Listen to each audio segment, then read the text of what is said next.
और एक बड़ी खबर समाजवादी पार्टी को लेकर आ गई है। वक्फ बोर्ड को लेकर समाजवादी पार्टी प्रदर्शन करेगी, सड़कों पर उतरेगी। समाजवादी पार्टी की तरफ से ये खबर आ गई है कि समाजवादी पार्टी ने कड़ी चेतावनी सरकार को दी है और ये कहा है कि हम सड़कों पर उतरेंगे। पार्टी के सांसद आनंद भदौरिया इस वक्त हमारे साथ बातचीत करने के लिए। भदौरिया साहब, कल सरकार 12 बजे वक्फ अमेंडमेंट बिल लोकसभा में लेकर आ रही है, आप लोकसभा सांसद हैं, आपकी क्या राय रहेगी इस पर? समाजवादी पार्टी और हमारे नेता आदरणीय अखिलेश यादव जी डे 1 से इस बिल का विरोध कर रहे हैं। जब ये बिल लोकसभा में पेश किया गया तभी हमारी पार्टी ने इसका अपोज किया था और इसी वजह से ये बिल ज्वाइंट पार्लियामेंट कमेटी को भेजा गया था।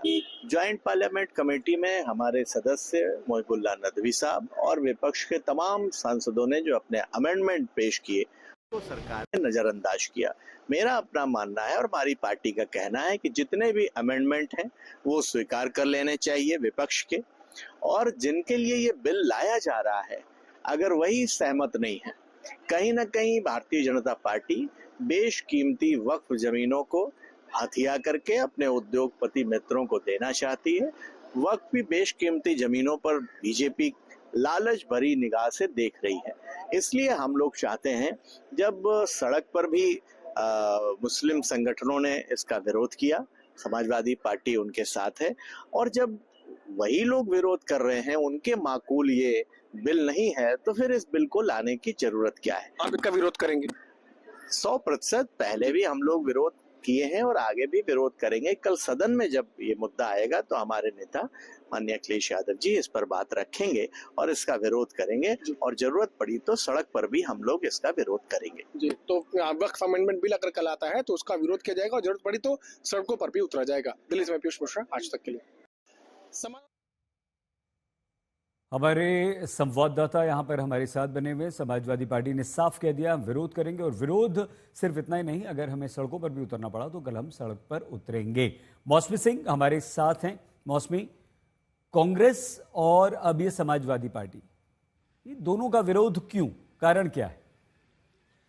देखिए, कई इसमें क्लॉजेस हैं जिसका विरोध कांग्रेस हो या समाजवादी पार्टी हो या तृणमूल कांग्रेस हो वो कर रही है। सबसे पहले तो ये बात है कि जिस तरह से इससे पूरी तरीके से सरकार अपना हस्तक्षेप बढ़ाना चाहती है, एक तरीके से सरकार जो है बांटने का काम कर रही है। दूसरी बड़ी बात यह है कि जिस तरह से जल्दबाजी में ये बिल लाया गया, ये बेहद गंभीर मसला है, इस पे सारे स्टेक होल्डर से बात नहीं हुई। ये सब मसले हैं जिसकी वजह से विपक्ष का जो विरोध है काफ़ी मुखर है। आपको मालूम है कि जो सदस्य बोर्ड के मेंबर्स होंगे उसमें नॉन मुस्लिम मेंबर की भी बात है, और उसकी संख्या 2 हो सकती है, एक एक्स ऑफिशियो अधिकारी और एक और सदस्य जो है नॉन मुस्लिम हो सकते हैं। तो इसको लेकर भी आपत्ति जताई जा रही है, और कुल मिला के कहा जा रहा है कि बीजेपी ने एक तरीके से पूरी इस बिल के जरिए अपना एजेंडा पूरा करने की कोशिश की है, जिसको हम लोग नहीं मानते, और ये इसी वजह से विरोध हो रहा है। वहीं बीजेपी का ये कहना है और सत्ता पक्ष ये दावे कर रही है कि देखिए, इतने घंटे लगभग 90 से 92 लाख ईमेल्स आए हैं, 4-5 लाख लोग फिजिकली उन्होंने अपनी राय दी है, 280 से ज़्यादा स्टेक होल्डर्स से हमने बात की है, और इतनी बैठकें हो गई इस मीटिंग में। तो ये बिल्कुल लोकतांत्रिक तरीके से ये जेपीसी और ये वक्फ बिल लाया जा रहा है। मौसमी और हिमांशु दोनों हमारे साथ रहेंगे।